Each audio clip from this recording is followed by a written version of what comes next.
Doctor Iqbal शेर ना बोलले হয় না। तो हुजूर आला हजरत अजीमुल बरकत मुजद्दिद दीन मिल्लत बोलें, वाह क्या जूदो करम है शहे बतहा तेरा, नहीं सुनता ही नहीं मांगने वाला तेरा। और या रसूल अल्लाह, मैं तो मालिक ही कहूँगा के हो मालिक के हबीब, यानी महबूब व मुहिब में नहीं मेरा तेरा। डॉक्टर इकबाल बोले, नहीं तेरा नशे मन कसरे सुल्तानी के गुंबद पर, तू शाहीन है बसेरा कर पहाड़ों की चट्टानों में। डॉक्टर इकबाल आरो बोले कि मोहम्मद से वफा तूने तो हम तेरे हैं, ये जहां चीज है क्या लौह कलम तेरे हैं।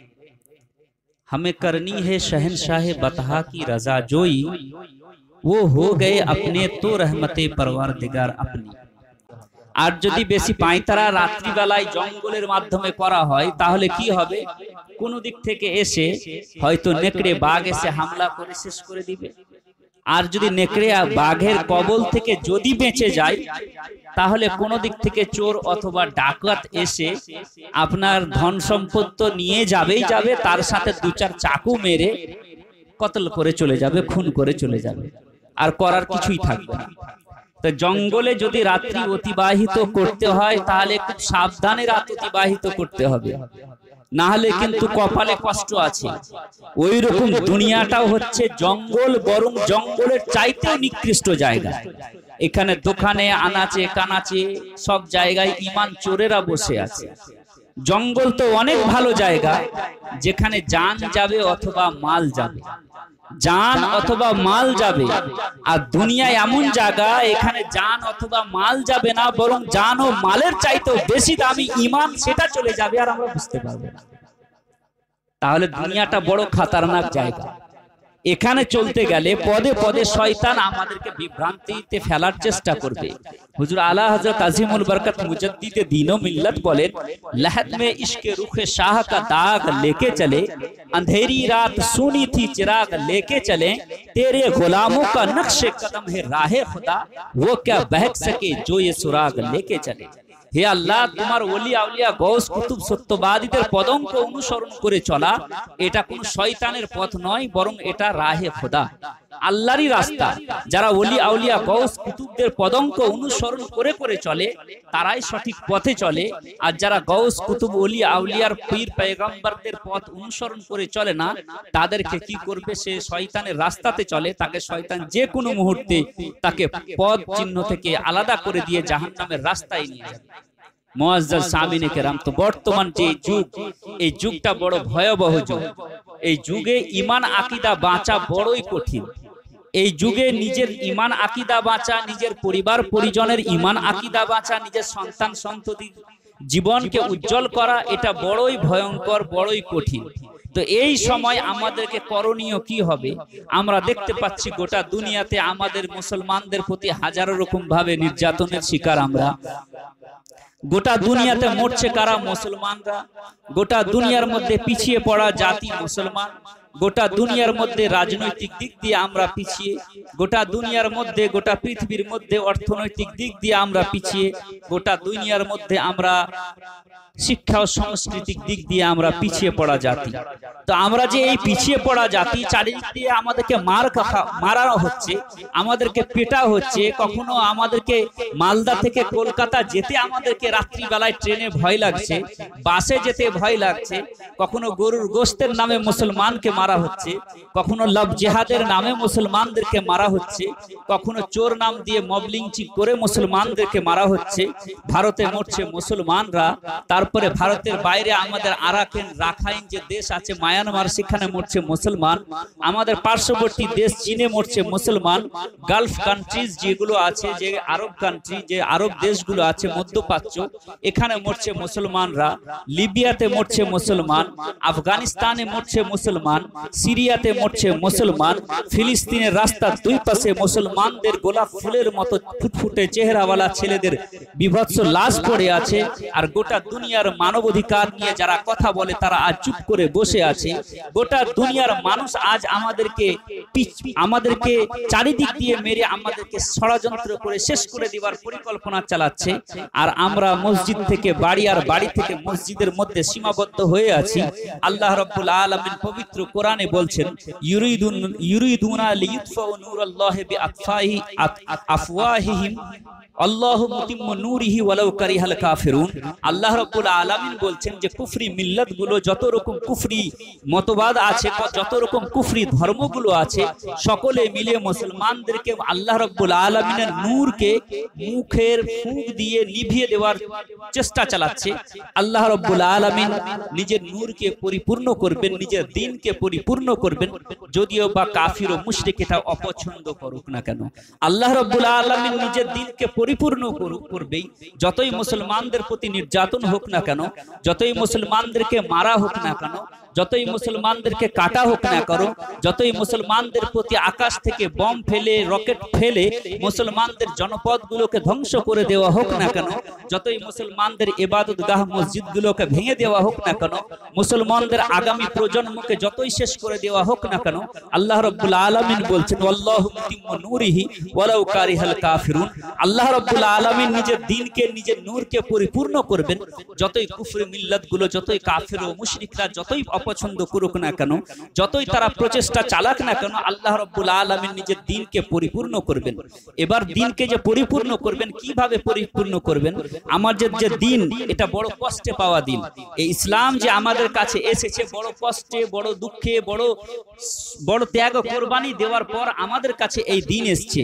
কিন্তু আজ বড়ই দুঃখ লাগে, বড় আফসোস লাগে যে মুসলমান সে দ্বীনের আজ আমরা কদর করছি না, সে দ্বীনের আজ আমরা সম্মান করছি না।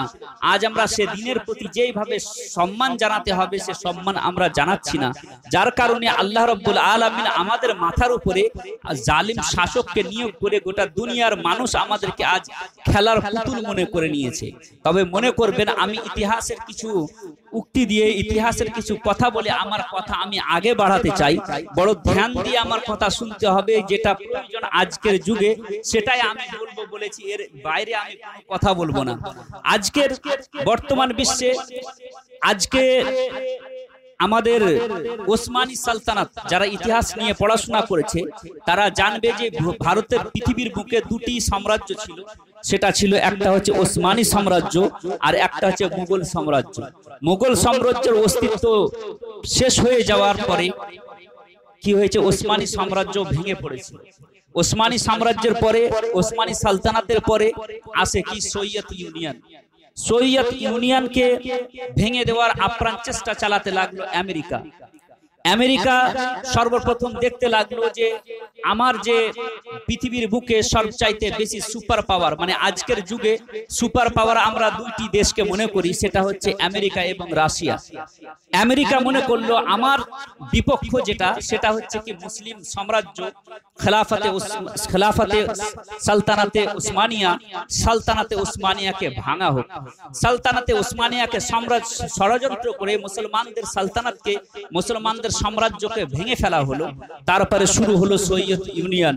সোভিয়েত ইউনিয়ন যখন শুরু হলো, আমেরিকা মনে করলো যে আমার যে মোকাবেলা, আমার যে প্রতিদ্বন্দ্বী হিসেবে পৃথিবীর বুকে আছে সেটা হচ্ছে কে, সোভিয়েত ইউনিয়ন।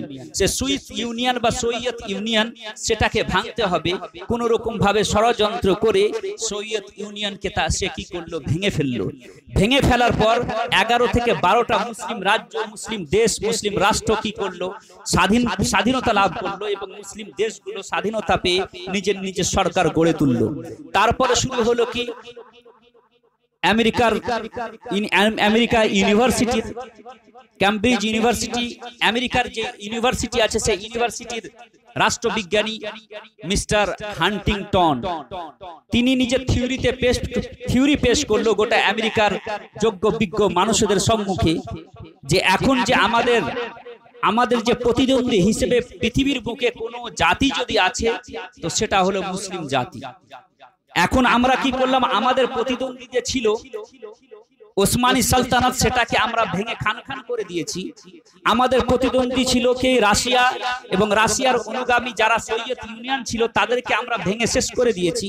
এবার যে আগামী যে আমাদের প্রতিদ্বন্দ্বী হিসেবে গোটা পৃথিবীর বুকে মাথা চাড়া দিয়ে উঠবে সেটা অন্য কেউ না, ওটা হবে মুসলমান জাতি। এটা থিওরি পেশ করেছিল কে? এই থিওরি পেশ করেছিল মিস্টার হান্টিংটন, আমেরিকার রাষ্ট্রবিজ্ঞানী। তিনি এই থিওরি পেশ করলেন। থিওরি পেশ করার পর আমেরিকার মধ্যে একটি ষড়যন্ত্র সৃষ্টি হলো যে গোটা পৃথিবীর বুকে যে কোনো জায়গা থেকে মুসলিম কোনো বড় নেতা যেখান থেকে মাথা চাড়া দিয়ে উঠবে তার মাথাকে ভেঙে ফেলতে হবে। এটাই সে নীতি অবলম্বন করে আমেরিকা চলতে লাগলো।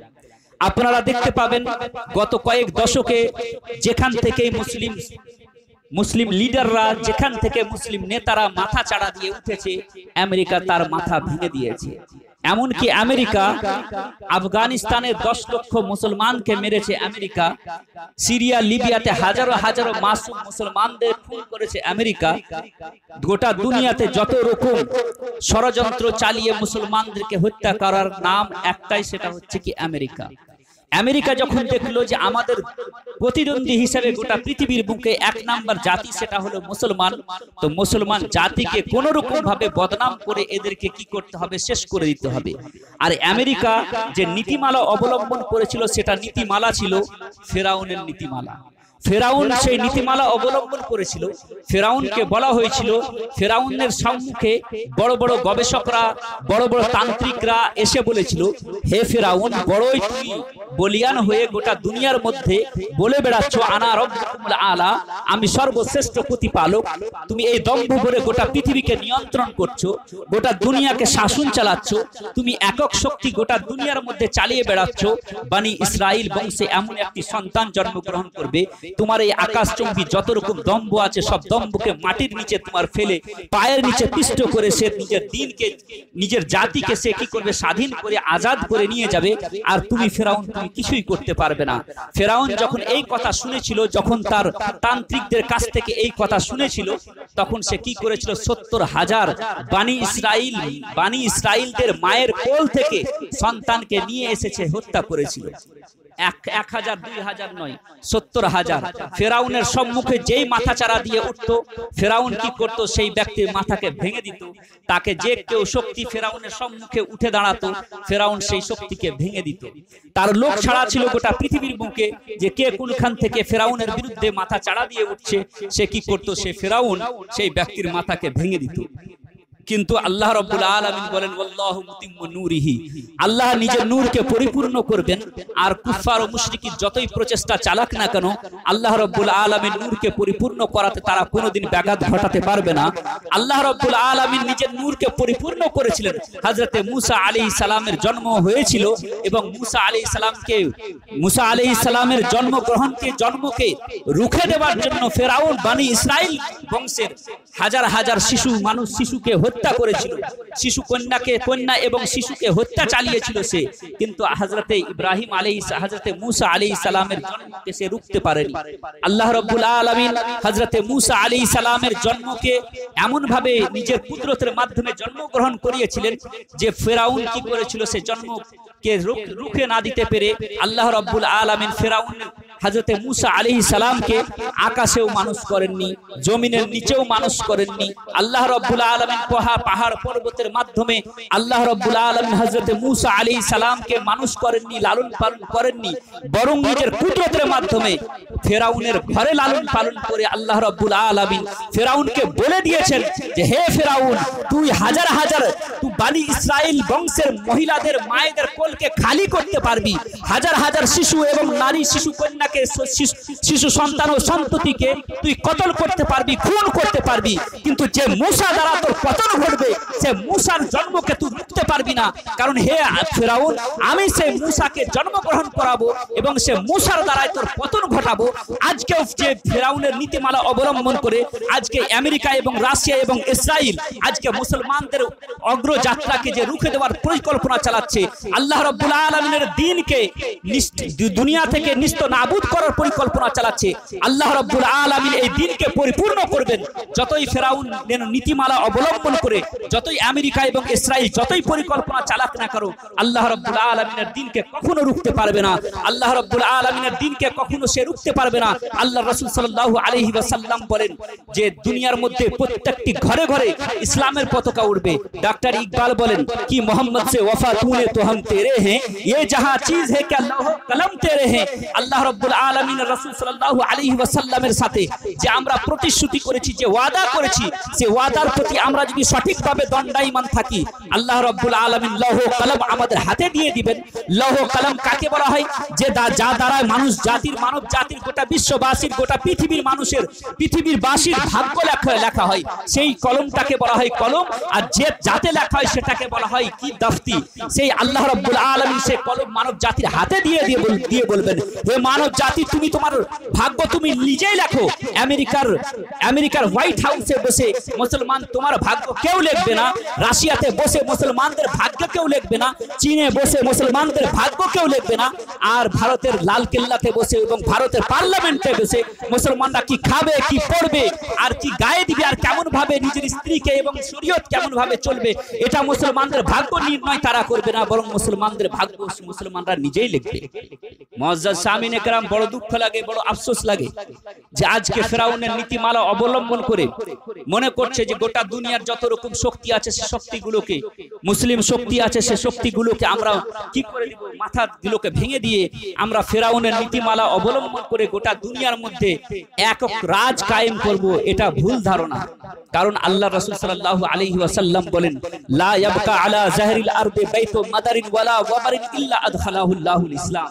পৃথিবীর বুকে কোনো একটি ঘর থাকবে না, সে ঘরটা চাহে সে ঘরটা যতই ছোট ঘর হোক না কেন, সে ঘরটা কোনো কুঁড়ো ঘর হোক না কেন, বা রাজপ্রাসাদ বড় বিল্ডিং হোক না কেন, সব ঘরে আল্লাহ রাব্বুল আলামিনের দ্বীনের পতাকা পতপত করে উঠবে, যতই কুফফার ও মুশরিক যতই অপছন্দ করুক না কেন। কিন্তু বড় দুঃখ লাগে, বড় আফসোস লাগে, এই আজকের যুগে যেখানে মুসলমানরা মার খাচ্ছে, যেখানে মুসলমানদেরকে মারা হচ্ছে, কাটা হচ্ছে, ওই সময় আমি আপনাদের সম্মুখে যদি এরকম হাদিস শোনাই, তাহলে আপনারা বলবেন যে এই আজকের যুগে এই হাদিস শুনিয়ে আপনি আমাদেরকে হয়তো সান্ত্বনা দিচ্ছেন, কিন্তু এটা সান্ত্বনার কথা নয়। কারণ আমরা জানি আমরা মুসলমান, আকাশ পাতাল উল্টো পাল্টা হতে পারে, আসমান থেকে চাঁদ ভেঙে পড়তে পারে, চাঁদ কি করতে পারে, পূর্ব থেকে পশ্চিম, পশ্চিম থেকে পূর্ব, উত্তর থেকে দক্ষিণে উদয় হতে পারে। কিন্তু আমার নবীর মুখ থেকে যে কথা উচ্চারণ হয়েছে, যে নবীর মুখ থেকে যে কথা বের হয়েছে, সে কথা কখনো মিথ্যা হতে পারে না। কারণ আমার রাসূলের কথাকে আল্লাহ রাব্বুল আলামিন বলেছেন, ওমা ইয়ানতিকু আনিল হাওয়া। আমার নবী নিজে মন গড়া কোনোই কথা বলেন না, যা বলেন আমার কথাই বলেন। আমার রাসূল বলে গেছেন মানে সত্যি হবে। আজকে যেহেতু গোটা দুনিয়াতে আমরা মরছি, গোটা দুনিয়াতে আমরা সবচাইতে পিছিয়ে পড়া জাতি, তো পিছিয়ে পড়া জাতির কাজগুলো কি এবং কিসের জন্য পিছিয়ে পড়া জাতি, সেগুলো আমাদেরকে জানতে হবে। আজকে যেটা সবচাইতে বেশি চ্যালেঞ্জের বিষয় মুসলমানদের মধ্যে, যেটা সবচাইতে বেশি চ্যালেঞ্জের বিষয়, সেটা হচ্ছে আমরা শিক্ষার দিক দিয়ে সবচাইতে বেশি পিছিয়ে।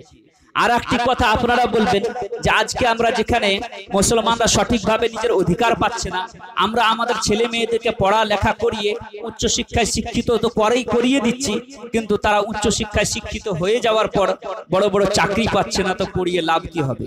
বা আমাদের সম্মুখে অনেক আমাদের সম্মুখে ব্যাঘাত আছে, যেগুলো আমাদেরকে আমাদের ছেলে মেয়েদেরকে আগে বাড়তে দেওয়া হচ্ছে না। কম্পিটিশনের যুগ, আমাদের ছেলে মেয়েদেরকে চাকরি দিচ্ছে না। এটা যদি বলেন তাহলে আমি বলবো ভুল বলবেন, ভুল বলবো। কারণ বর্তমান যে বিশ্ব, সেই বিশ্বতে আমরা যে যুগে বসবাস করি, সেই যুগটাকে বলা হয় ডিজিটাল যুগ, আধুনিক যুগ। এই যুগে কম্পিটিশনের যুগ। যার কাছে যত বেশি সালাহিয়াত থাকবে, দক্ষতা থাকবে, আপনার ভিতরে জ্ঞান থাকবে, যতই বড় যত বেশি আপনার ভিতরে ট্যালেন্ট থাকবে, গোটা দুনিয়ার মানুষ আপনাকে খুঁজে বেড়াবে। আপনার আমার সন্তানের ভিতরে যদি ট্যালেন্ট থাকে, গোটা দুনিয়া আপনারাও আমার সন্তানকে খুঁজে বেড়াবে। আপনি বলবেন যে গোটা দুনিয়াতে আমাদেরকে কি করা হচ্ছে, আমাদের সন্তানদেরকে চাকরি দেওয়া হচ্ছে না, বা আমাদের সন্তানদেরকে আগে বাড়তে দেওয়া হচ্ছে না, যার কারণে আমরা আমাদের সন্তানদেরকে বেশি পড়ালেখা করাচ্ছি না। আমি বলবো এটা ভুল। কারণ আমরা ডিজিটাল যুগের মানুষ, আজকের যুগে আমরা সঠিকভাবে নামাজ পড়তে পারি, সঠিকভাবে রোজা, হজ, যাকাত, শরিয়াতে ইসলামিয়ার যত রকম হুকুম আহকাম আছে সবকে আমরা সঠিকভাবে পালন করতে পারি। কেউ আমাদেরকে রুখার মতো নেই। তবে এর পূর্বে আপনি একবার রাসূল করিম সাল্লাল্লাহু আলাইহি ওয়াসাল্লামের প্রথম ইসলাম যখন মক্কার মধ্যে যখন ইসলামের যখন আগমন ঘটে আর ইসলাম যখন রাসূল করিম সাল্লাল্লাহু আলাইহি ওয়াসাল্লাম অলিতে গলিতে যখন ইসলামের প্রচার ও প্রসার করেন তখনকার যুগটাকে একবার সম্মুখে রাখুন। তখনকার যুগ আর এখনকার যুগ, সেই আরবের সেই অন্ধকারময় যুগ আর বর্তমান যুগকে যদি সামনে কম্পেয়ার করা যায় তাহলে আমরা বুঝতে পারি সেই যুগটা বড় খারাপ যুগ ছিল। বর্তমান যুগের তুলনায় সেই যুগটা বড়ই খারাপ যুগ, বড় নির্মম যুগ, বড় দুঃখের যুগ ছিল। আর আজকের যুগ ততটা খারাপ যুগ নয়। এখন আমরা রোজা, নামাজ, হজ, যাকাত সবকিছু করতে পারছি। সেই যুগে কিন্তু এরকম ছিল না। সেই যুগে কেউ যদি নামাজ পড়তো তার প্রতি নির্যাতন চালানো হতো, কেউ যদি রোজা করতো তার প্রতি নির্যাতন চালানো হতো, কেউ যদি মক্কার চত্বরে ইবাদত করতো তার উপরে নানান রকম নির্যাতন করা হতো, কেউ যদি প্রকাশ্যে কলেমার বাণী কলেমা প্রকাশ্যে কেউ যদি কলেমা পড়তো তো তাকে কি করা হতো, কতল করা হতো। কেউ যদি কলেমার প্রচার ও প্রসার করতো তাকে হয়তো বালুর মধ্যে চড়িয়ে, বালুতে গরম বালিতে রেখে তার বুকে পাথর চড়িয়ে তার গলার ভিতরে রশি দিয়ে হয়তো গলিতে গলিতে দড়িয়ে নিয়ে বেড়ানো হতো। রাসূল করিম সাল্লাল্লাহু আলাইহি ওয়াসাল্লাম এমনকি নিজের কলমা, নিজের দ্বীনের প্রচার ও প্রসার করার জন্য আল্লাহ রাসূল সাল্লাল্লাহু আলাইহি ওয়াসাল্লাম তায়েফে 3 থেকে 4 বার মার খেয়েছেন, গোটা শরীরে রক্তে রক্তাক্ত হয়ে গেছে। এমন রাসূল করিম সাল্লাল্লাহু আলাইহি ওয়াসাল্লামকে পর্যন্ত ছাড়েনি, নির্যাতন চালিয়ে গেছে। এইরকম অবস্থা ছিল আরবের বুকে রাসূল করিম সাল্লাল্লাহু আলাইহি ওয়াসাল্লামের আগমনের সময়। আর আরেকটি কি, আরব জাতি তো সেই সুন্দর জাতি ছিল না, সভ্য জাতি ছিল না। তারা ছিল কি, তাদের চুরি ডাকাতি তাদের পেশা ছিল। তাদের কি ছিল, তারা চুরি করা তাদের পেশা ছিল, ডাকাতি করা তাদের পেশা ছিল, নারী শিশুকে জীবন্ত কবর দেওয়া তাদের পেশা ছিল, নারী শিশুকে আঁতুর ঘরে গলা টিপে মেরে দেওয়া তাদের কাজ ছিল। তাদের দৈহিক চাহিদা মেটানোর জন্য একটি নারীর প্রয়োজন ছিল। সে নারীটি কার মা, কার বোন, কার ফুফু, কার খালা এটা দেখার তাদের কোনো প্রয়োজন ছিল না। তার শরাব পান করা, মদ পান করা, মানুষের প্রতি নির্যাতন চালানো, এই সব ছিল তাদের দিনকাল। এইভাবে তাদের কাজ ছিল। ওই সময় রাসূল করিম সাল্লাল্লাহু আলাইহি ওয়াসাল্লামের আগমন হলো এবং রাসূল করিম সাল্লাল্লাহু আলাইহি ওয়াসাল্লাম মরুময় মক্কা হতে যখন উদয় হলেন এবং আস্তে আস্তে রাসূল করিম সাল্লাল্লাহু আলাইহি ওয়াসাল্লাম যখন সূর্যের কিরণের ন্যায় যখন গোটা আরবের মধ্যে যখন ছড়িয়ে পড়লেন, রাসূল করিম সাল্লাল্লাহু আলাইহি ওয়াসাল্লামের কলমার প্রচার যখন আস্তে আস্তে পুরো আরব ভূখণ্ডের মধ্যে যখন ছড়িয়ে পড়লো, তখন রাসূল করিম সাল্লাল্লাহু আলাইহি ওয়াসাল্লামের আদর্শে অনুপ্রাণিত হয়ে সে অন্ধকারময় যুগের জাহিলিয়াত যুগের মানুষ, অন্ধকারময় যুগের মানুষ সোনা হয়ে শিক্ষা দীক্ষা আদর্শে গোটা বিশ্বকে পথ দেখিয়েছিল। আরববাসীরা রাসূল করিম সাল্লাল্লাহু আলাইহি ওয়াসাল্লামের আদর্শে অনুপ্রাণিত হয়ে যারা ছিল চোর, যারা ছিল ডাকাত, তারা সমাজের মালের পাহারাদার হয়ে গেছিল, সমাজের মালের রক্ষক হয়ে গেছিল। যারা ছিল কি, যারা শরাব পান করা যাদের পেশা ছিল, মদ পান করা যাদের পেশা ছিল, রাসূল করিম সাল্লাল্লাহু আলাইহি ওয়াসাল্লামের আদর্শে এসে তারা শরাব এবং মদকে নিজের গলিতে, নিজের বাড়ির আঙিনাতে বইয়ে দিতে বাধ্য হয়েছিল।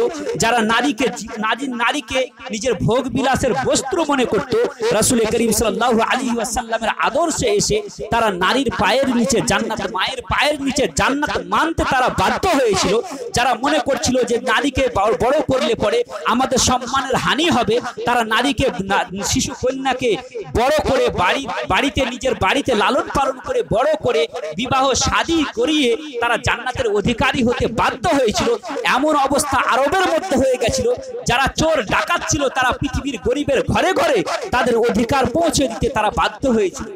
রাসূল করিম সাল্লাল্লাহু আলাইহি ওয়াসাল্লাম আরবের বুকে এসে হুজুর সাল্লাল্লাহু আলাইহি ওয়াসাল্লাম নিজের আদর্শ দিয়ে হুজুর সাল্লাল্লাহু আলাইহি ওয়াসাল্লাম এমনকি আল্লাহ রাব্বুল আলামিন গোটা আরব কি গোটা পৃথিবীবাসীকে একবার নেদা দিয়ে বললেন, হে গোটা পৃথিবীবাসী, তোমরা তো কি ছিলে, তোমরা তো অসভ্য জাতি ছিলে, তোমরা তো নোংরা জাতি ছিলে, তোমরা তো মর্মর জাতি ছিলে, তোমরা তো চুরি ডাকাতি তোমাদের পেশা ছিল। আরে আমার রাসূল সাল্লাল্লাহু আলাইহি ওয়াসাল্লাম আসলো, তোমরা চোর ছিলে, তোমাদেরকে সঠিক পথে নিয়ে আসলো তো আমার রাসূল নিয়ে আসলো। আসলো। আমার আল্লাহ রাব্বুল আলামিন গোটা বিশ্ববাসীকে নেদা দিয়ে বলেন, হে বিশ্ববাসী শোনো শোনো শোনো, তোমরা কি ছিলে? আমার রাসূল সাল্লাল্লাহু আলাইহি ওয়াসাল্লাম যদি না আসতো, তোমরা তো কখনো চন্দ্রের সম্মুখে দাঁড়িয়ে তোমরা কি করতে? নমনম করতে। কখনো চাঁদকে নিজের খোদা বলে তোমরা মানতে বাধ্য হয়েছিলে, কখনো সূর্যের সম্মুখে তোমরা দাঁড়িয়ে হাত জোর করে দাঁড়িয়ে তাকে খোদা বলে মানতে তোমরা বাধ্য হয়েছিলে। কখনো বট গাছের সম্মুখে দাঁড়িয়ে তোমরা কি করছিলে? তাকে খোদা বলে স্বীকার করছিলে। কখনো অগ্নিকুণ্ডের সম্মুখে দাঁড়িয়ে তোমরা তাকে খোদা বলে মানছিলে। কখনো সমুদ্রের সম্মুখে দাঁড়িয়ে তোমরা সমুদ্রকে তোমরা নিজের প্রভু বলে স্বীকার করে বসেছিলে। কখনো তোমরা পাহাড়ের দিকে তাকিয়ে বড় বড় পাথরের সম্মুখে দাঁড়িয়ে তোমরা সে পাথরকে খোদা বলে মানতে বাধ্য হয়েছিলে। কখনো পাহাড়ের দিকে তাকিয়ে তোমরা খোদা বলে মেনে নিয়েছিলে। আরে আমার রাসূল এসে তোমাদেরকে একটি কনসেপ্ট দিয়ে গেলেন, তোমাদেরকে একটি চিন্তাধারা দিয়ে গেলেন যে হে গোটা বিশ্ববাসী, তোমরা তো এখন পর্যন্ত কখনো সূর্যের সম্মুখে মাথা নত করেছো, কখনো তোমরা পাহাড়ের সম্মুখে মাথা নত করেছো, কখনো তোমরা চন্দ্র এবং সূর্যের সম্মুখে মাথা নত করেছো, কখনো তোমরা কি করেছো? বড় বড় পাথরের সম্মুখে মাথা নত করেছো, কখনো 360টি মূর্তি রেখে তোমরা তার সম্মুখে তাকে খোদা বলে তোমরা মানতে বাধ্য হয়েছিলে। এখন ইসলামের আগমন ঘটেছে, এখন ইসলাম তোমাকে দুনিয়াবাসীকে, গোটা দুনিয়াবাসীকে শিক্ষাও দিবে আর গবেষণা করার জন্য সূচনাও দিবে যে হে গোটা দুনিয়াবাসী, তোমরা কখনো পাহাড়ের সম্মুখে মাথা নত করলে, কখনো তোমরা কীট পতঙ্গের সম্মুখে মাথা নত করলে, কখনো চন্দ্র সূর্যের সম্মুখে মাথা নত করলে।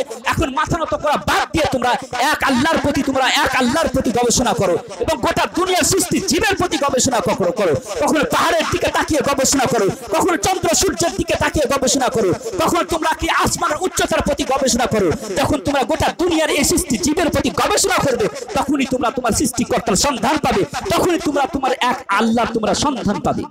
মক্কাবাসীরা যখন রাসূল করিম সাল্লাল্লাহু আলাইহি ওয়াসাল্লামের কথা শুনে রাসূলের কথার প্রতি ঈমান এনেছিল, তখন দেখা গেছিল সেই আরবের অসভ্য জাতি, বর্বর জাতি আল্লাহ রাসূল সাল্লাল্লাহু আলাইহি ওয়াসাল্লামের আদর্শে আসার পর সেই অসভ্য জাতি আরব থেকে নিয়ে আফ্রিকার গহীন কোণ পর্যন্ত ইসলামের পতাকাকে পথ করে উড়িয়েছিল। আর সে জাতি আজ গোটা দুনিয়াতে, সে জাতি যে জাতি গোটা দুনিয়াকে নেতৃত্ব দিয়েছিল, সে জাতি আজ সব চাইতে বেশি নেতাহীন, অস্তিত্বহীন। আমাদের নাই কোন নেতা, আমাদের নাই কোন পথ প্রদর্শক, আমাদেরকে সঠিক রাহবার আমাদের নেই, সঠিক আমাদের নেতা নেই। আজ সে জাতি আজ নীতিহীন, আজ সে জাতি আজ শিক্ষা থেকে দূরে, গবেষণা থেকে দূরে। বড় দুঃখ লাগে, বড় আফসোস লাগে। রাসূল করিম সাল্লাল্লাহু আলাইহি ওয়াসাল্লাম যে দিন অত কষ্ট করে, অত ত্যাগ ও কুরবানি করে আমাদেরকে দিলেন, এমনকি সাহাবায়ে কেরাম, তাবেঈন, তাবেঈন, উলামায়ে কেরামরা এত ত্যাগ ও কুরবানি করার পর এত দিন, এই দিন আমাদেরকে কষ্ট করে আমাদের কাছে পৌঁছালেন, সে দিনের আমরা কদর করলাম না। যার কারণে গোটা দুনিয়াতে আজ আমরা পদদলিত, লাঞ্ছিত, অপমানিত। গোটা দুনিয়াতে আজ আমরা গোটা দুনিয়ার মধ্যে পিছিয়ে পড়া জাতি, গোটা দুনিয়াতে আমরা মার খাচ্ছি। গোটা দুনিয়ার মানুষ আমাদেরকে খেলার পুতুল মনে করে নিয়েছে।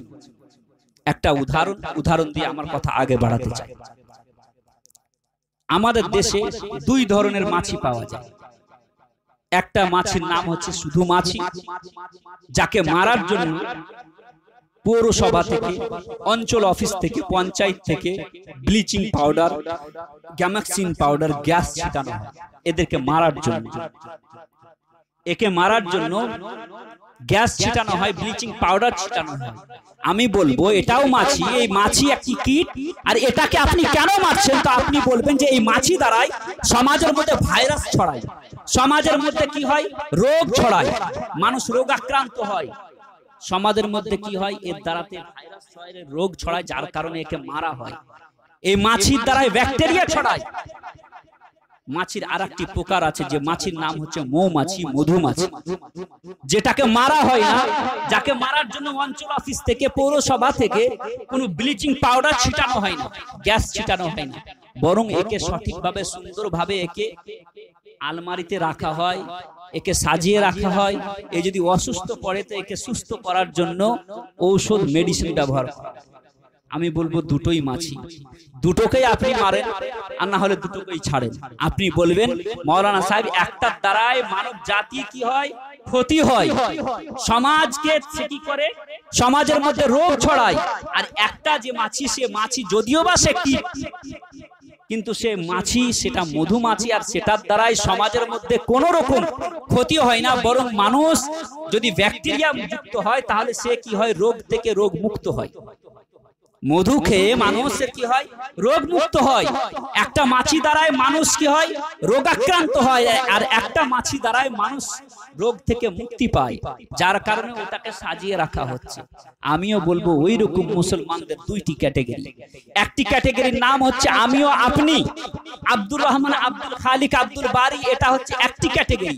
এই মুসলমানের নাম যদি নেওয়া হয় গোটা বিশ্ববাসীর সম্মুখে, এবং মিডিয়াতে, ইন্টারন্যাশনাল মিডিয়া বলুন আর প্রিন্ট মিডিয়া বলুন আর লোকাল মিডিয়া বলুন, যে কোনো মিডিয়াতে এই মুসলমানদের আমারও আপনার নাম যদি নেওয়া হয় তো বড় লম্বা চওড়া ভূমিকা বেঁধে আমারও আপনার কথা বলা হয়, আর মানুষের চোখ কপালে উঠে যায়।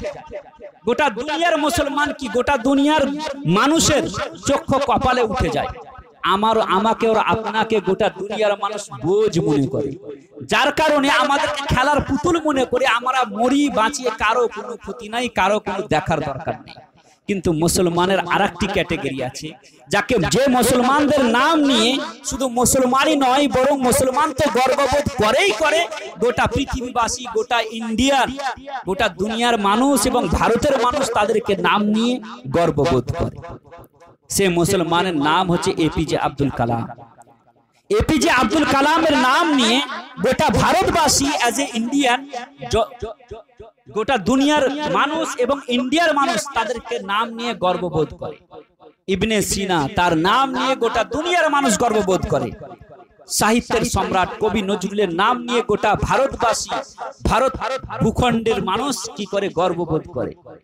কিন্তু আমারও আপনার নাম নিয়ে গোটা দুনিয়ার মানুষ কি করে, সেটাকে বাড়িয়ে চাড়িয়ে বলে আমাদেরকে কি করা হয়, বদনাম করার চেষ্টা করা হয়। দুটোই মানুষ, দুটোই মুসলমান। একটি মুসলমানের নাম নিতে ভয় করে আর একটি মুসলমানের নাম নিতে গোটা দুনিয়ার মানুষ গর্ববোধ করে। আমি বলবো এ পার্থক্য কেন? তা আপনি বলবেন যে আমারও আপনার দ্বারাই গোটা ভারত কি গোটা রাষ্ট্রের কোনো কাজ হয় না, গোটা দুনিয়ার মানুষ আমাদেরকে বোঝ মনে করে। আর এপিজে আব্দুল কালামের নাম নিয়ে গোটা দুনিয়ার মানুষ গর্ববোধ করে। তার কারণ হচ্ছে এই যে এপিজে আব্দুল কালাম ভারতের জন্য সে কি হয়ে গেছে, প্রয়োজন হয়ে গেছে, রাষ্ট্রের জন্য সে প্রয়োজন হয়ে গেছে, যার কারণে ভারতের মানুষ, গোটা রাষ্ট্রের মানুষ তাদের নাম নিয়ে গর্ববোধ করে। একটি এপিজে আব্দুল কালাম এই জাতি, একটি এপিজে আব্দুল কালামের নাম নিয়ে গোটা ভারতবাসী গর্ববোধ করে। তাহলে চিন্তা করুন, আমারও আপনার সন্তানদেরকে যদি আমরা এপিজে আব্দুল কালামের মতো ঘরে ঘরে আমরা যদি সায়েন্টিস্ট বানিয়ে দিই, আমাদের সন্তানদেরকে বড় বড় শিক্ষিত করে, বড় বড় ট্যালেন্টের অধিকারী করে, তাদেরকে যদি বড় বড় সায়েন্টিস্ট তৈরি করে তাদেরকে যদি আমরা নাসাতে পাঠাই, তাদেরকে যদি বড় বড় ট্যালেন্টেড এবং এপিজে আব্দুল কালামের মতো বড় সায়েন্টিস্ট করে, মিসাইল ম্যান তৈরি করে যদি আমরা নিজের ঘরেও বসিয়ে রাখি, আমেরিকা থেকে আসবে আপনার বাড়ি লোক যে আপনার সন্তানকে নিয়ে যেতে, ইসরায়েল থেকে আসবে আমাদের সন্তানদেরকে নিয়ে যেতে, রাশিয়া থেকে আসবে আমাদের সন্তানদেরকে নিজের বাড়ি থেকে তুলে নিয়ে যেতে। আর এই জাতি একটি এপিজে আব্দুল কালাম দিয়ে এই জাতির দায়িত্ব পূর্ণ হয় না, একটি সাহিত্যের সম্রাট কবি নজরুলকে দিয়ে এই জাতির দায়িত্ব সমাপ্ত হয় না, একটি ইবনে সিনার মতো বড় সায়েন্টিস্টকে দিয়ে এই জাতির দায়িত্ব সমাপ্ত হয় না। আমাদের ঘরে ঘরে এপিজে আব্দুল কালাম তৈরি করতে হবে, আমাদের ঘরে ঘরে কবি নজরুল তৈরি করতে হবে, আমাদের ঘরে ঘরে ইবনে সিনার মতো বড় সায়েন্টিস্ট তৈরি করতে হবে। তবে এই জাতির মাথায় যে কালি আছে সে কালিমা মুক্ত হব আমরা। আজকে আমরা টাকা তো আল্লাহ অনেক দিয়েছে আমাদেরকে, কিন্তু টাকা পাওয়ার পরেও আমরা না, দিন আছে আমাদের কাছে না দুনিয়া আছে। মনে করছি যে আমরা দিনও নাই আমাদের কাছে, দুনিয়াও নাই। টাকা আছে তো আমাদের সন্তানরা তো বড় হবে, আমাদের সন্তানরা তো বড় বড় জায়গা যাবে, শিক্ষিত তো হবে। কিন্তু আমাদের সমাজ দিন যত এগোচ্ছে তত আমাদের সমাজ মূর্খামির দিকে যাচ্ছে। চিন্তা করুন, আমাদের আকাবিরিন, আমি প্রথমে যে আয়াতে কারিমা তেলাওয়াত করেছি যে ইয়া আইয়ুহাল্লাযীনা আমানুত্তাকুল্লাহ ওয়া কুনু মা'আস সাদিকিন, হে ঈমানদারগণ আল্লাহকে ভয় করো আর সত্যবাদীদের সঙ্গ লাভ করো। তো সত্যবাদীদের সঙ্গ যে লাভ করতে বলা হয়েছে আমাদেরকে, তো আমাদের যত রকম সত্যবাদী আছে, ওলিয়া উলিয়া গৌস কুতুব, কাউকে মূর্খ দেখাতে পারবে? আমরা খাজা গরিব নওয়াজের খুব ভক্ত। খাজা গরিব নওয়াজ কোন মূর্খ ব্যক্তির নাম ছিল? গৌসে আজম বড় পীর আব্দুল কাদের জিলানী কোন মূর্খ ব্যক্তির নাম?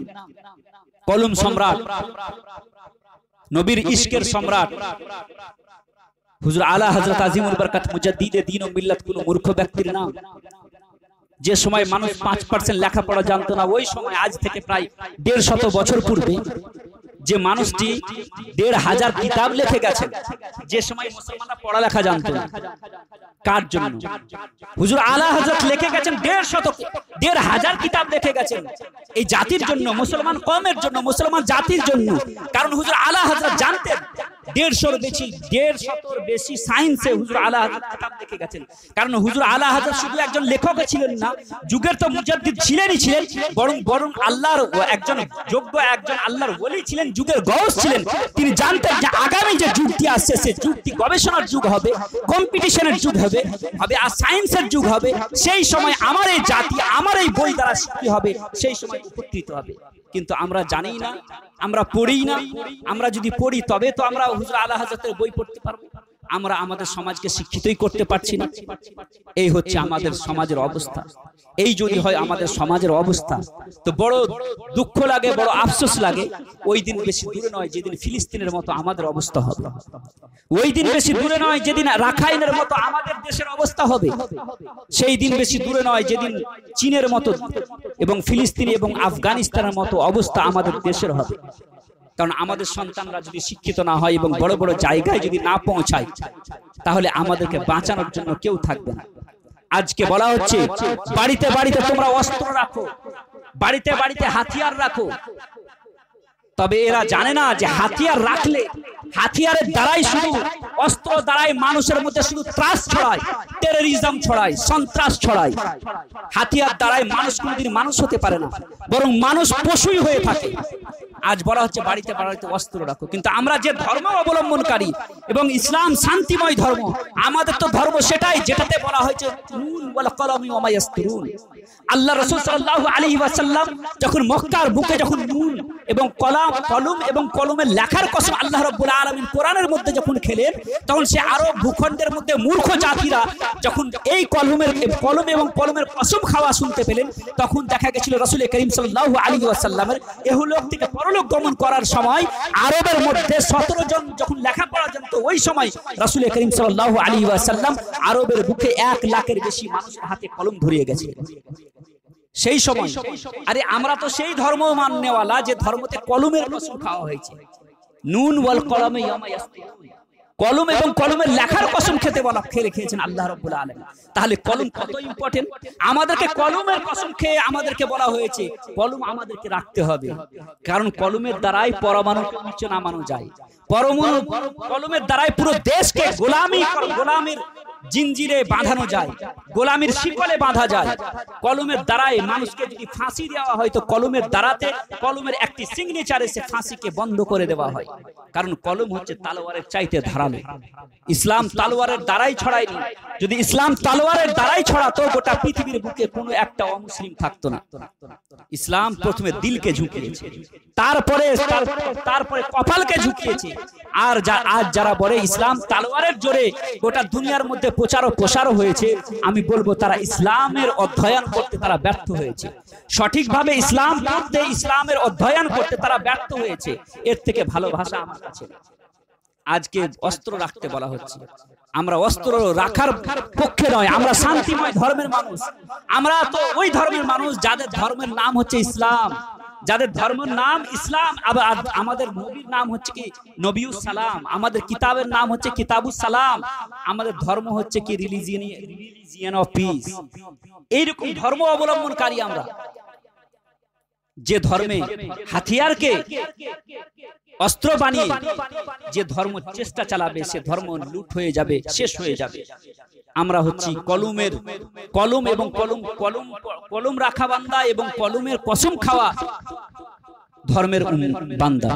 তাহলে আমাদেরকে কলমকে হাতিয়ার বানিয়ে নিজের ছেলে মেয়েদেরকে কলম দিতে হবে, তাদেরকে কলম ধরাতে হবে, শিক্ষিত করতে হবে, বড় বড় জায়গায় পৌঁছাতে হবে। আজকে যে আধুনিক যুগ আমাদের, সে যুগে আরেকটি বিষয় আমাদের মা বোনদের জন্য এটা বড়ই শোনার বিষয় এবং অবশ্যই এটা জানার বিষয়। বর্তমান যুগ আধুনিক যুগ এবং এই যুগে সবচাইতে বেশি যেটা চ্যালেঞ্জের বিষয় মুসলিম জাতির জন্য, সেটা হচ্ছে এই যে বর্তমান যুগে আমরা আমাদের সন্তানদেরকে লালন পালন করব কি করে। এই যে ডিজিটাল যুগ, আমরা ইউনিভার্সিটি, কলেজ, মিশন ইত্যাদি ইত্যাদিতে দিচ্ছি আমাদের সন্তানদেরকে, তো আমরা আমাদের সন্তানদেরকে সঠিকভাবে লালন পালন করে কিভাবে আমরা নিজের সন্তানদেরকে সুন্দর তাদের ভবিষ্যৎ দিব, এই যে একটা চ্যালেঞ্জের বিষয় গোটা পৃথিবীর মায়েদের কাছে, মুসলিম মায়েদের কাছে। কারণ প্রত্যেক ঘরে ঘরে মোবাইল, আর প্রত্যেক ঘরে ঘরে প্রত্যেক মায়েদের কাছে, প্রত্যেক ছাত্রের কাছে মোবাইল আজকাল। এই যে চ্যালেঞ্জের বিষয়, এই চ্যালেঞ্জের বিষয়ের জন্য আমি কয়েকটি কথা বলে আমার বক্তব্য ইতির দিকে যাব। এটা মুসলিম অভিভাবকদের জন্য, মুসলিম যুবক যুবতীদের জন্য, মুসলিম মা বোনদের জন্য শোনা অবশ্যই দরকার যে আজকের যুগে আমরা সন্তানদেরকে লালন পালন করব কি করে। এটা বড়ই চ্যালেঞ্জের বিষয়। সেই চ্যালেঞ্জের বিষয়ের মধ্যে আমি বলি, আলবার্ট আইনস্টাইন একজন সায়েন্টিস্ট, বড় সায়েন্টিস্ট, 1905-এ তিনি বলেন, আলবার্ট আইনস্টাইন বলেন যে একজন কচি শিশুর ভবিষ্যৎ চরিত্র নির্ভর করে সর্বপ্রথম 3 ক্যাটাগরি। প্রথমত আলবার্ট আইনস্টাইন বলেন যে একজন কচি শিশু ছোট অবস্থা থেকে নিয়ে জীবনের 18 বছর পর্যন্ত সে যা কিছু করে, জীবনের শেষ মুহূর্ত পর্যন্ত সেটারই অনুসরণ ও অনুকরণ করে। 18 বছর পর্যন্ত একটা শিশু যা করে, মৃত্যু পর্যন্ত সেই জিনিসেরই অনুসরণ করে। একটা কচি শিশুর ভবিষ্যৎ চরিত্র প্রথমত নির্ভর করে নিজের পরিবার পরিজনের লোকের উপর, নিজের বাড়ির, নিজের পরিবেশ পরিজন, নিজের পিতা মাতা আত্মীয় স্বজনের চরিত্রের উপর নির্ভর করে একটি কচি শিশুর ভবিষ্যৎ চরিত্র।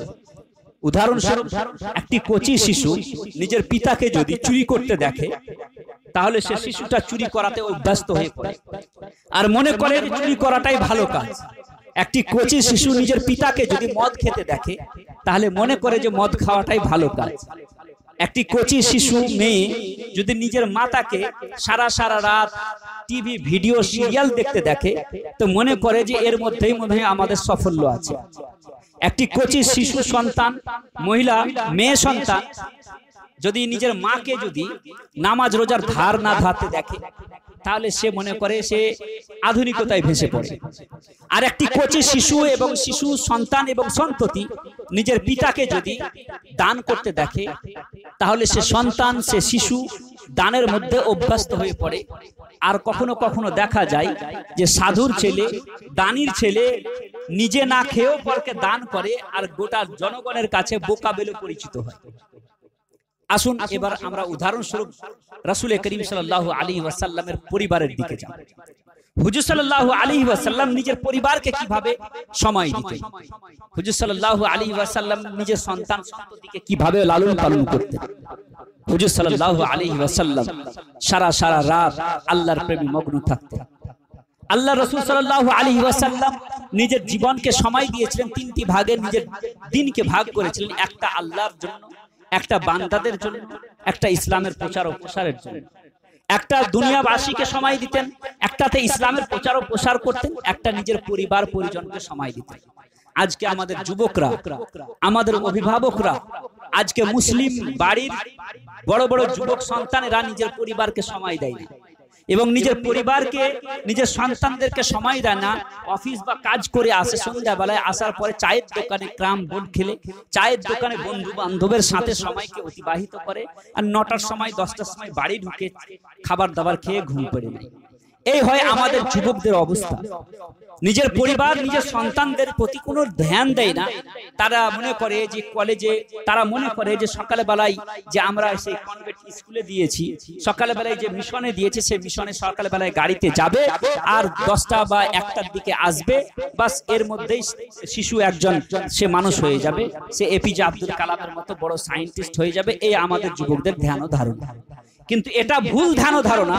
এবার রাসূল করিম সাল্লাল্লাহু আলাইহি ওয়াসাল্লাম নিজের পরিবারকে কিভাবে সময় দিতেন। হুজুর সাল্লাল্লাহু আলাইহি ওয়াসাল্লাম নিজের পরিবারকে সময় এইভাবে দিতেন। হাদিসের মধ্যে এসেছে রাসূল করিম সাল্লাল্লাহু আলাইহি ওয়াসাল্লাম নিজের বাড়িতে যখন আসতেন, তখন নিজের বাড়িকে কি করতেন, ঝাড়ু দিতেন। আমাদের যুবকরা ঝাড়ু কাকে দেয় এটা হয়তো জানে না।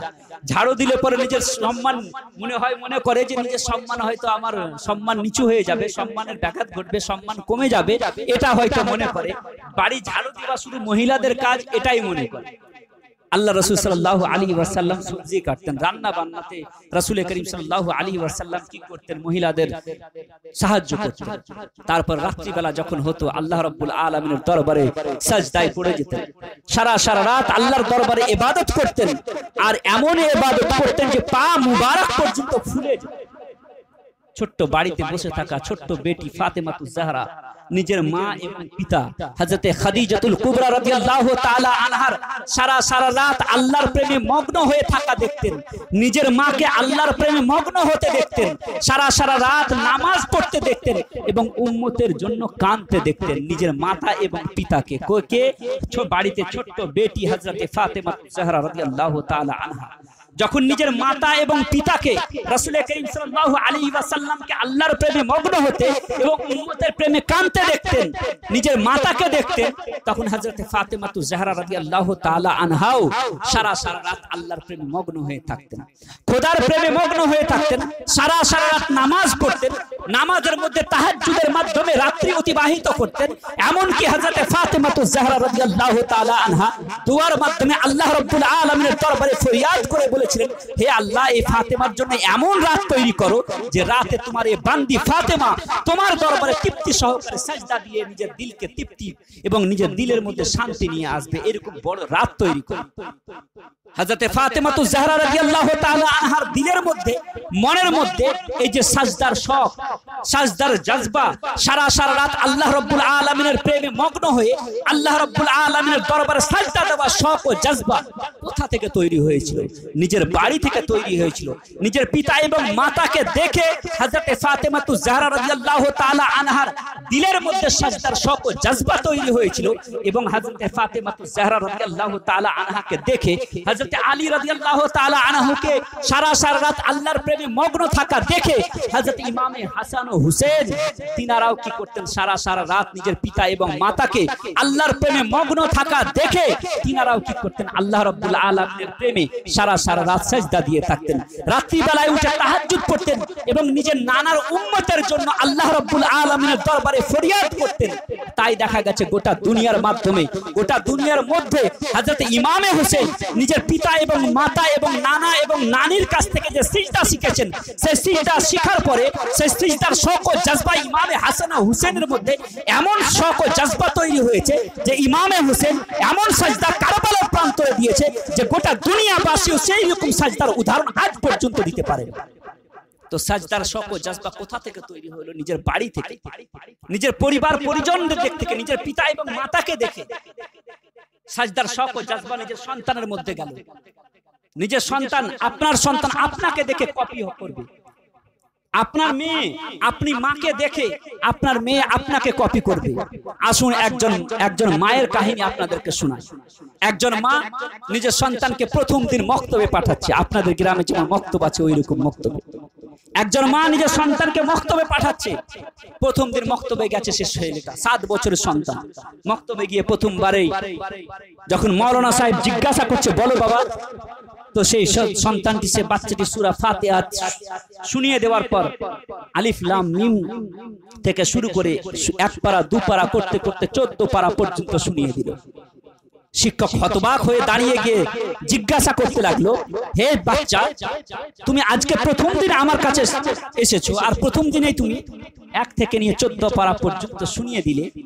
তুমি যেখান থেকে এত সুন্দরভাবে কোরআন তেলাওয়াত শিখেছো, সে কোরআন তেলাওয়াতটা তুমি সেখানে বাকিটুকুও শিখতে আমার কাছে কেন আসলে? আর তুমি এত সুন্দরভাবে কোরআন তেলাওয়াত কোথা থেকে শিখেছো? সে বাচ্চাটি বলতে লাগলো, হে আমার শিক্ষক, আমি কোন মাদ্রাসাতে পড়িনি, আমি কোন মক্তবে পড়িনি, কোন মসজিদে গিয়ে আমি পড়িনি, আমি নিজের মায়ের কাছ থেকে শুনে আমি পড়ে আমি মুখস্থ করেছি। আমি নিজের মায়ের কাছ থেকে পড়ে আমি মুখস্থ করেছি। শিক্ষক জিজ্ঞাসা করতে লাগলো, হে বাচ্চা, কিভাবে তুমি নিজের মায়ের কাছ থেকে এরকম সুন্দরভাবে কোরআন তেলাওয়াত শিখেছো? সে বাচ্চাটি বলতে লাগলো, হে আমার শিক্ষক, আমার মা 14 পারার হাফিজা ছিল, 14 পারা আমার মার মুখস্থ ছিল। আমি যখন ছোট্ট অবস্থায় ছিলাম, আমার মা সন্ধ্যাবেলা যখন হতো, মাগরিবের আজান দেওয়ার পর আমার মা আমাকে কোলে নিয়ে বিছানায় আসতো। বিছানায় আসার পর আমার পিঠে থাবা মেরে মেরে 7 বছর পর্যন্ত, 1 থেকে নিয়ে 7 বছর বয়স পর্যন্ত আমার মা প্রতিদিন আমাকে কোরআন শুনিয়ে শুনিয়ে আমাকে ঘুম পাড়াতো, প্রতিদিন আমাকে কোরআন শুনিয়ে শুনিয়ে ঘুম পাড়াতো। 7 বছর পর্যন্ত আমি আমার মায়ের কাছ থেকে শুনে শুনে আমি 14 পারা পর্যন্ত মুখস্থ করে নিয়েছি। এই হচ্ছে একজন মা। সে যেমন তেমন ব্যক্তির নাম নয়, সে বাচ্চাটি যেমন তেমন ব্যক্তি নয়। ভারতের বুকে সবচাইতে বড় অলিকুল শিরোমণি, ওলিদের সম্রাট কুতুবউদ্দিন বখতিয়ার কাকি নাকে বলা হয়, যিনি নিজের মায়ের কাছ থেকে শুনে শুনে 14 পারা পর্যন্ত মুখস্থ করেছিলেন। আজকে আমাদের মায়েদের অবস্থা যদি বলি তো বড় দুঃখ লাগে, বড় আফসোস লাগে। সন্ধ্যাবেলায় যখন স্কুল থেকে 4টের দিকে আসে, মিশন থেকে যখন আসে, সর্বপ্রথম আমাদের সন্তানেরা সর্বপ্রথম বাড়িতে আসার পর মোবাইল খোঁজে। এটাই হচ্ছে বাস্তব কথা, আপনি মানুন চাহে না মানুন। আর আমাদের মায়েরা সন্ধ্যাবেলায় মোবাইলকে নিজের সন্তানের হাতে দেওয়ার পর একটি কার্টুন ভিডিও চালিয়ে মনে করে যে আমার দায়িত্ব সব সমাপ্ত হয়ে গেল, মনে করে আমার দায়িত্ব সব সমাপ্ত হয়ে গেল। আমাদের মায়েদের এই অবস্থা, আমাদের যুবকদের এই অবস্থা, আমাদের মুসলিম অভিভাবকদের এই অবস্থা। বলুন, এই যদি হয় আমাদের মুসলিম অভিভাবকদের অবস্থা, মুসলমানদের বাড়ির অবস্থা এই যদি হয়, বলুন সেই জাতি কোনোদিন উন্নতি লাভ করতে পারবে? ভুল করে হয়তো মিসাইল ম্যান, হয়তো এপিজে আব্দুল কালাম হয়ে গেছে। আপনি যতই মনে করেন যে আমার সন্তানকে আমি আলামিন মিশনে দিয়েছি, হয়তো ডাক্তার হয়ে আসবে, হয়তো লয়ার হয়ে আসবে, হয়তো বড় অ্যাম্বাসেডর হয়ে আসবে। যদি বা ভুল করে ডাক্তার হয়ে যায়, এমবিবিএস ডাক্তার যদিও বা হয়ে যায়, তো কি করবে জানেন? অপারেশন থিয়েটারে বসিয়ে পেশেন্টকে কেটে রেখে অপারেশন করার সময় তার অপারেশন সেই পেশেন্টের বাড়িওয়ালার কাছে টাকা নিবে। যদি বড় লয়ারও হয়ে যায়, জাতিকে লুণ্ঠন করতে দ্বিধাবোধ করবে, কারণ আপনি তাকে সেই শিক্ষা দেননি। আমাদের সন্তানদের এই অবস্থা, মুসলিম অভিভাবকদের এই অবস্থা, নিজের পরিবারকে সময় দিন, কারণ এরাই হচ্ছে আগামী যুগের ভবিষ্যৎ।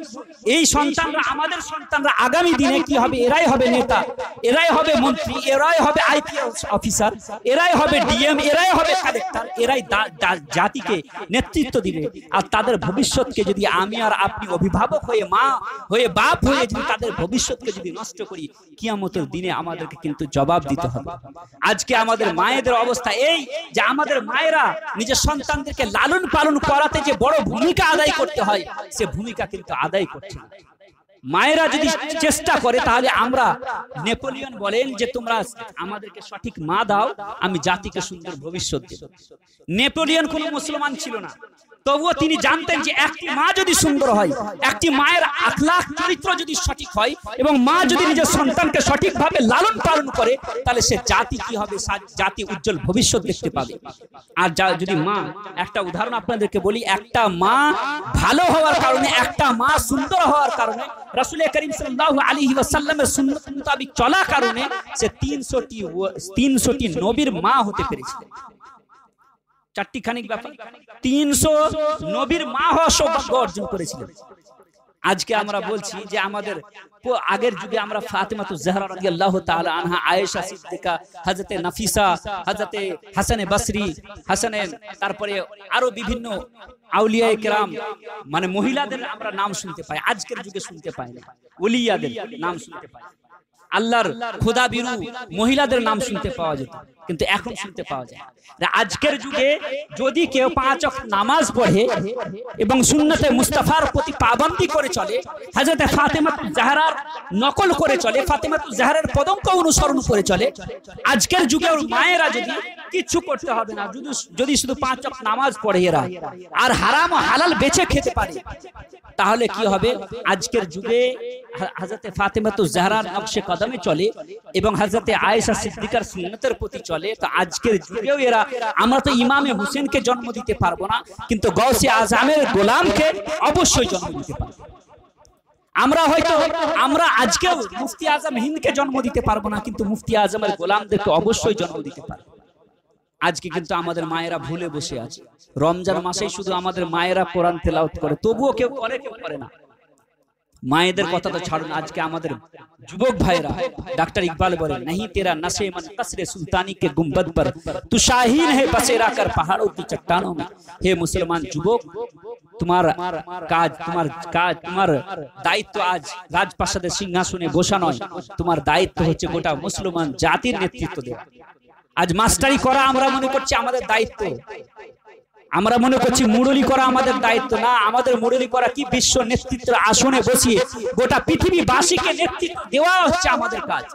কিন্তু আমাদের যুবকরা, আমাদের অভিভাবকরা, যুবকরা কি করছে? রাস্তার ঝাড়ু দেওয়ার জন্য তারা সৌদি যাচ্ছে, দুবাই যাচ্ছে, আমেরিকা যাচ্ছে, রাস্তায় ঝাড়ু দেওয়ার জন্য, পায়খানা পরিষ্কার করার জন্য।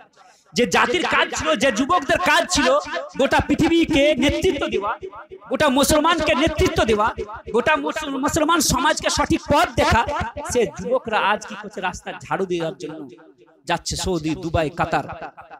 এই হচ্ছে আমাদের মুসলমান যুবকদের অবস্থা। আর অন্য দিক দিয়ে অমুসলিমরা যেই যাচ্ছে সে অফিসের বস হওয়ার জন্য যাচ্ছে, আর আমাদের যুবকরা যাচ্ছে রাস্তায় ঝাড়ু দেওয়ার জন্য। एक हंगामाए महशर हो तो उसको भूलूं, सैकड़ों बातों का रह रह के ख्याल आता है। मुसलमान জাতির যদি একটি সমস্যা হয় তো সে সমস্যার সমাধান করা হয়। এখানে হাজারো সমস্যা, কোন কোন সমস্যার কথা বলি। মুআজ্জাজ সামিনে কেরাম, পবিত্র রমজান মাস আমরা পেয়েছি। এই রমজান মাস আল্লাহ রাব্বুল আলামিন বলছেন কুতিবা আলাইকুমুস সিয়াম, তোমাদের প্রতি আল্লাহ রাব্বুল আলামিন রোজাকে ফরজ করেছেন, যেমন তোমাদের পূর্ববর্তী উম্মতদের প্রতি ফরজ করা হয়েছিল, যেন তোমরা তাকওয়া অর্জন করতে পারো, যেন তোমরা কি করতে পারো? আল্লাহ খোদা ভীরুতা তোমাদের দিলের মধ্যে আসে, পরহেজগারিতা তোমাদের দিলের মধ্যে আসে। পরহেজগারিতা আছে, রোজা থাকছি অথচ পরহেজগারিতা আসে না, তাহলে আল্লাহর কোরআন ভুল হয়ে যাবে। আমরা রোজা থাকি, সারা মাস রোজা থাকি, কিন্তু পরহেজগারিতা আমাদের মধ্যে আসে না। আপনি দেখেন, আমরা বছরের পর বছর আমরা রোজা থাকি, কিন্তু আল্লাহ রাব্বুল আলামিন বলছেন তোমরা রোজা থাকো, তাহলে পরহেজগারিতা তোমাদের মধ্যে আসবে, কিন্তু পরহেজগারিতা আসে না। খোদা ভীরুতা আমাদের দিলের মধ্যে আসে না, কারণটা খোদা ভীরুতা যে আমাদের দিলের মধ্যে আসছে না, এর কারণটা হচ্ছে এই যে আল্লাহ রাব্বুল আলামিন যেইভাবে আমাদেরকে রোজা থাকতে বলেছেন সেইভাবে আমরা রোজা থাকি না। যদি আমরা সেইভাবে রোজা থাকি তাহলে খোদা ভীরুতা আমাদের দিলের মধ্যে আসবে। আল্লাহ রাব্বুল আলামিন বলছেন রোজা এই জন্যই থাকতে বলেছে তোমাদেরকে, জানো কি? লাআল্লাকুম তাত্তাকুন, তোমরা খোদার ভয় তোমাদের দিলের মধ্যে আসে, পরহেজগারিতা তোমাদের মধ্যে আসে।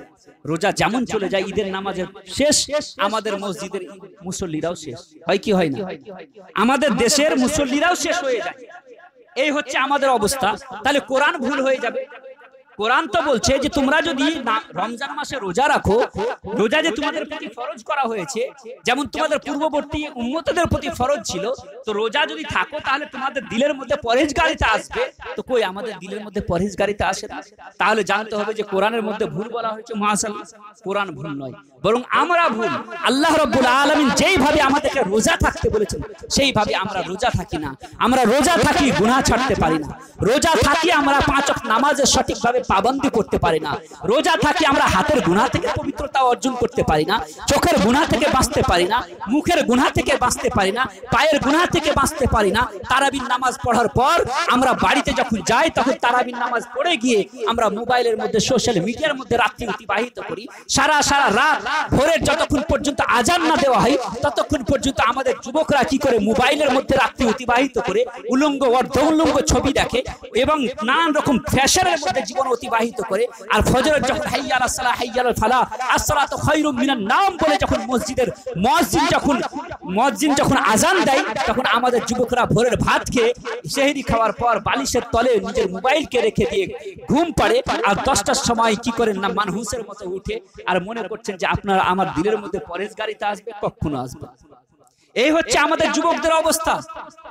রমজানে 1 মাস রোজা রেখে মনে করছে বিশাল বড় কাজ করে দিলাম। আমরা মৌলভী সাহেবের ধারে পাশে বেড়ালাম, মৌলভী সাহেবের সাথে সাথে বেড়ালাম, আর মনে করছে যে একবার গোটা বছরে যত রকম গুনাহ ছিল সব গুনাহ মাফ করে দিলাম।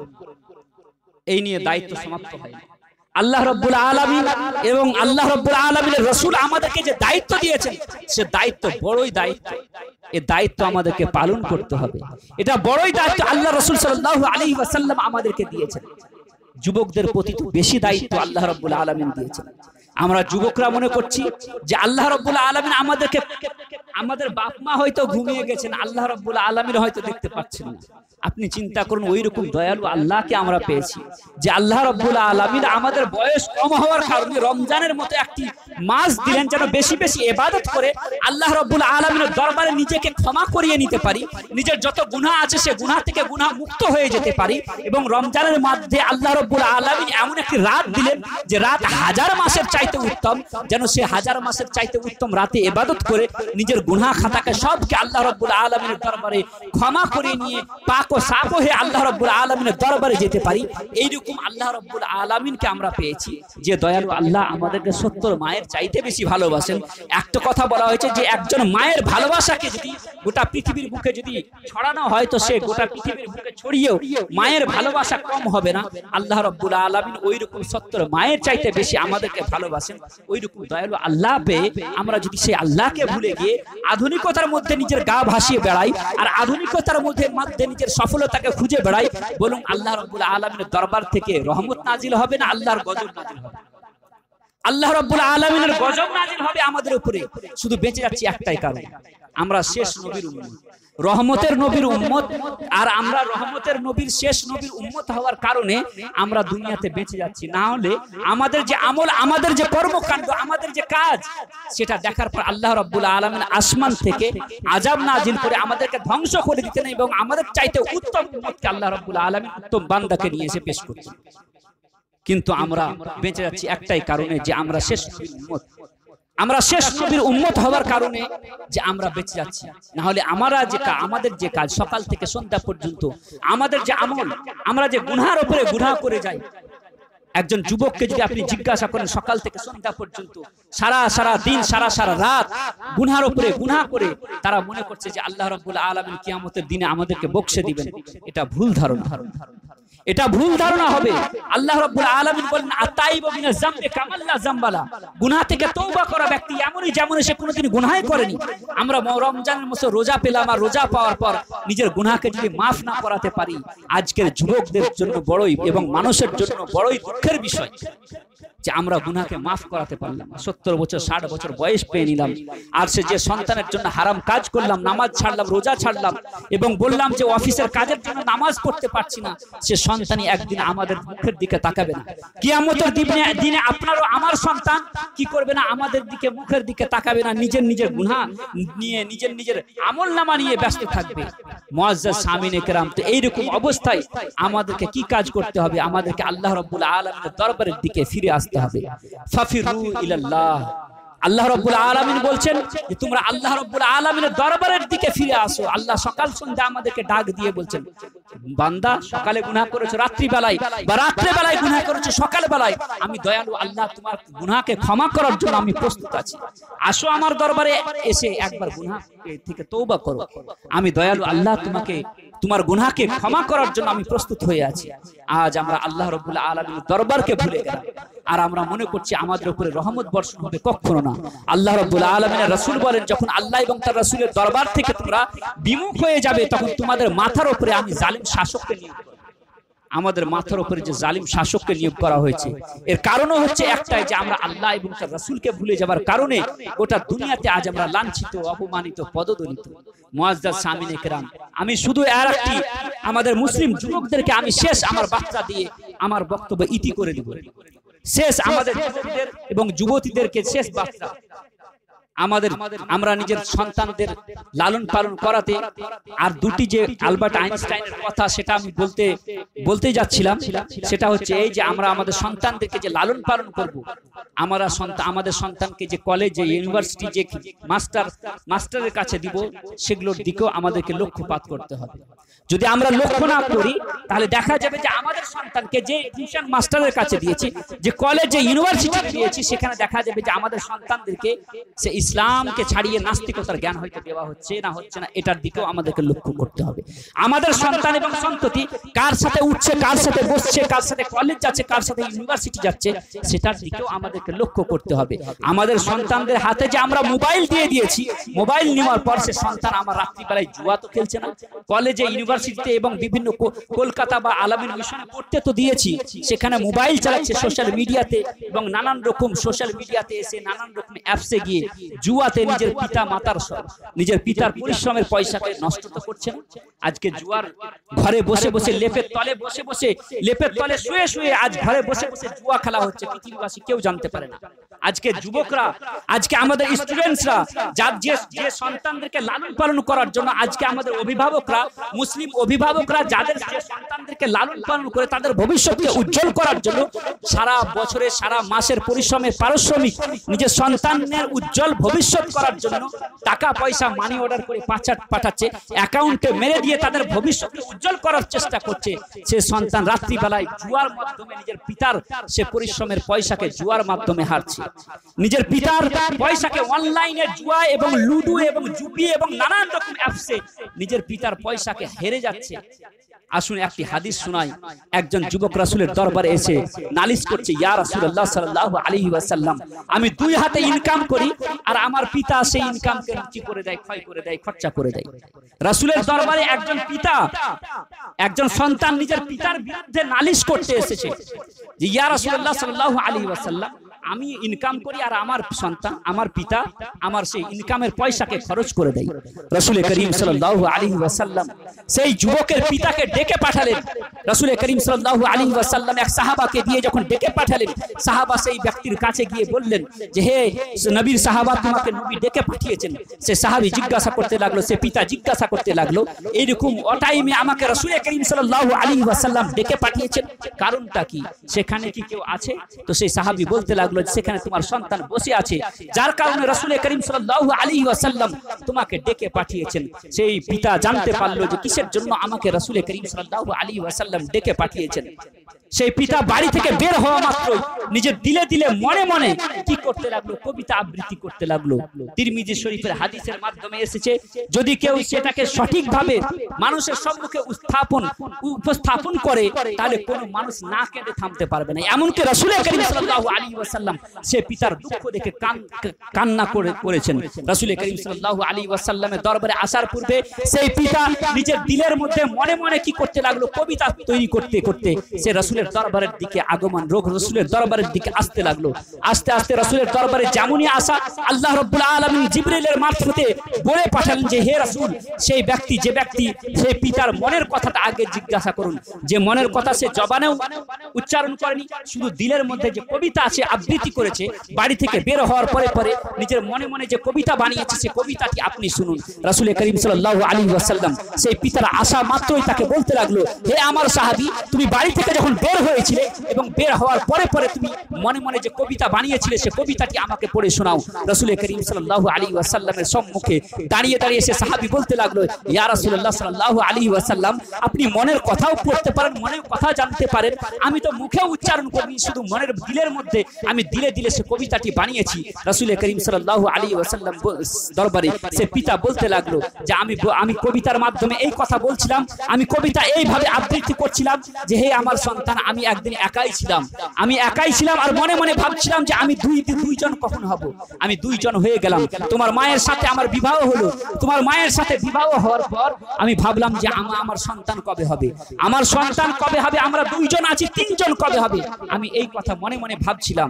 আজকে পুরুষ জাতির আজকে শুধু জালসা জুলুসে শুধু মা বোনদের ফজিলত বলা হয় না, মায়ের পায়ের নিচে জান্নাত বলা হয় না, অবশ্যই মায়ের পায়ের নিচে জান্নাত, এটা রাসূল করিম সাল্লাল্লাহু আলাইহি ওয়াসাল্লামের হাদিস। মায়ের পায়ের নিচে জান্নাত, আরে মায়ের পায়ের নিচে জান্নাত অবশ্যই, কিন্তু বাপও হচ্ছে কি জান্নাতের দরজার মধ্যে একটি দরজা, পিতাও হচ্ছে কি জান্নাতের দরজার মধ্যে একটি দরজার নাম হচ্ছে পিতা। পিতাকেও রাজি করতে হবে, মাতাকেও রাজি করতে হবে। কিন্তু আজকে পুরুষ জাতির দুঃখ পুরুষরা বুঝে, পুরুষ ছাড়া অন্য কেউ বুঝে না। আজকে পুরুষ জাতির দুঃখ শুধু পুরুষ জাতিরাই বুঝে, পুরুষ জাতির দুঃখ নিয়ে কেউ কথা বলে না, এটা বাস্তব কথা বলছি। সারা দিনের পরিশ্রমের পারিশ্রমিক বিনা দ্বিধায় নিজের স্ত্রীর হাতে তুলে দেওয়ার নাম হচ্ছে পুরুষ। সারাদিন কষ্ট করে নিজের ঘামকে পানি করে নিজের সন্তানের জন্য যে জীবনকে উৎসর্গ করে দেয়, সে জাতির নাম হচ্ছে পুরুষ। সে জাতির কথা আজকে কেউ বলে না। রাসূলের দরবারে এসে সে পুরুষ সে সাহাবী বলতে লাগলেন, ইয়া রাসূলুল্লাহ, আমি মনে মনে এই কথা বলছিলাম যে হে আমার সন্তান, আমি মনে মনে ভাবছিলাম যে আমরা তিনজন কবে হব। যেদিন তিনজন হয়ে গেলাম, যেদিন তুমি জন্মগ্রহণ করলে, সেদিন আমাদের জন্য আমি নিজের জন্য বাঁচাকে ত্যাগ করে দিয়ে শুধু তোমার জন্য বাঁচতে শুরু করবি না। হে আমার সন্তান, আজকে তুমি রাসূলের দরবারে তুমি নালিশ করেছো, রাহমাতুল লিল আলামিন নবী মুস্তাফা সাল্লাল্লাহু আলাইহি ওয়াসাল্লামের দরবারে এসে তুমি নালিশ করেছো, এক পুরো বয়স্ক পিতার বিরুদ্ধে তুমি নালিশ করেছো। আমি তো সেই তুমি যেদিন জন্মগ্রহণ করেছিলে সেদিন তো আমি নিজের জন্য বাঁচাকে আমি ত্যাগ করে দিয়ে তোমার জন্য বাঁচতে শুরু করেছিলাম। আমি সারা জীবন তোমার জন্য বাঁচছিলাম। যেদিন তুমি অসুস্থ পড়েছিলে, হে আমার সন্তান, আজকে তুমি রাসূলের দরবারে নালিশ করেছো আমার বিরুদ্ধে, নিজের পিতার বিরুদ্ধে নবীর দরবারে তুমি নালিশ করেছো। তুমি একদিন অসুস্থ পড়েছিলে, তোমার মাথার সম্মুখে দাঁড়িয়ে দাঁড়িয়ে আমি সারা রাত অতিবাহিত করেছিলাম। তুমি যখন জ্বরে কাঁপছিলে তখন আমি কি করেছিলাম, একটি ভিজা কাপড়কে রেখে তোমার মাথার উপরে রেখে আমি সারা রাত তোমার মাথার কাছে দাঁড়িয়েছিলাম। হে আমার সন্তান, আজকে তুমি রাসূলের দরবারে আমার বিরুদ্ধে নালিশ করেছো। আমি জানতাম যে মওত যদি আসে তো আসবেই, মওত যদি আসে তো কেউ বাধা দিতে পারবে না, কেউ বাঁচতে পারবে না। তবু আমি তোমার বাঁচার জন্য আমি মনে করছিলাম যে আমার জীবনের যত আয়ু আছে, হে আল্লাহ, তুমি আমার সন্তানকে দিয়ে দাও, আমার সন্তানের পরিবর্তে আমাকে তুমি নিয়ে নাও। এইভাবে আমি আল্লাহ রাব্বুল আলামিনের দরবারে কান্নাকাটি করছিলাম। আজকে তুমি জওয়ান হলে, আজকে তুমি বট গাছের মতো তোমার কোমর শক্ত হয়ে গেল। আজ আমি কি হয়ে গেলাম, বয়স্ক মানুষ হয়ে আমার কোমরটা ঝুঁকে গেল। আজ আমি দুর্বল হয়ে গেলাম, আর আমার শরীরে যত শক্তি তোমার ভিতরে প্রবেশ করে গেল, আর আমি দুর্বল হয়ে পড়ে গেলাম। আজকে যখন আমি দুর্বল হয়ে গেলাম তখন তুমি আমার উঠতে বসতে সকাল সন্ধ্যা তুমি আমার দোষ খুঁজে বেড়াও। আমি তোমার পয়সা নিয়ে তো তুমি রাসূলের দরবারে এসে শিকায়ত করো। আজ তুমি আমার সকাল সন্ধ্যা দোষ খুঁজো। তুমি একজন আমাকে পিতা না মনে করে তুমি আমাকে পাড়া প্রতিবেশীর একজন মানুষ মনে করতে পারতে। হে আমার সন্তান, রাসূলের দরবারে তুমি আজকে নালিশ করার পূর্বে তুমি আমাকে নিজের সঠিক সত্যবাদী প্রতিবেশী মনে করতে পারতে, বয়স্ক একজন মুসলিম ভাই মনে করতে পারতে। তো রাসূলের দরবারে তুমি আজ শিকায়ত করতে না। রাসূলের দরবারে যখন এই কথা, যখন একজন পিতা নিজের সন্তানের ব্যাপারে নিজের দিলের কথা খুলে বললেন, রাসূল করিম সাল্লাল্লাহু আলাইহি ওয়াসাল্লাম ঝরঝর করে কান্না করতে শুরু করলেন। এবং হাদিস শরীফে এসেছে রাসূল করিম সাল্লাল্লাহু আলাইহি ওয়াসাল্লামের দাড়ি মুবারক ভিজে গেছিল এবং হুজুর সাল্লাল্লাহু আলাইহি ওয়াসাল্লামের বুকের এই অংশ ভিজে গেছিল। এবং ওই সময় রাসূল করিম সাল্লাল্লাহু আলাইহি ওয়াসাল্লাম ওই যুবকের কলার ধরে বলেছিল, হে যুবক, আজকে থেকে আনতা ওয়া মালুকা লি আবিক, আজ থেকে যত রকম তোমার সম্পদ আছে সে সম্পদ তোমার নয়, বরং তোমার পিতার সম্পদ। একজন সন্তানের কাছে যত রকম সম্পদ আছে সে সম্পদ কার? তার নয়, একজন সন্তানের নয়, বরং তার পিতার সম্পদ। রাসূল করিম সাল্লাল্লাহু আলাইহি ওয়াসাল্লাম সেখানে একজন সন্তান, একজন পিতার যে মর্যাদা সেটা বললেন। আজকে আমাদের সন্তান, আমাদের মুসলিম যে ছাত্র ছাত্রীরা আছে, আজকে আমাদের সন্তানেরা কি করছে? আজকে আলামিন মিশনের নামে আজকে বড় বড় স্কুল এবং কলেজে যে পড়ছে, নিজের পিতার পরিশ্রমের সমস্ত টাকা জুয়ার মাধ্যমে হেরে যাচ্ছে। আমরা নিজে খোঁজ নিচ্ছি না। আমাদের সন্তান জুপি এবং বিভিন্ন গেমের মাধ্যমে আমাদের যে পরিশ্রম সারা বছরের, আমাদের সারা মাসের পরিশ্রমের টাকা তাদেরকে যে পাঠাচ্ছি তাদের ভবিষ্যৎকে উজ্জ্বল করার জন্য, তারা গেমের মাধ্যমে, লুডুর মাধ্যমে, জুয়ার মাধ্যমে, অনলাইন গেমের মাধ্যমে নিজের পিতার পরিশ্রমের টাকাকে কি করছে? ব্যয় করছে। রেস্টুরেন্টে গিয়ে, তারপরে রাত্রিবেলায় বিয়ার বারে গিয়ে নিজের পিতার কষ্টের পয়সাকে কি করছে? উড়িয়ে দিচ্ছে।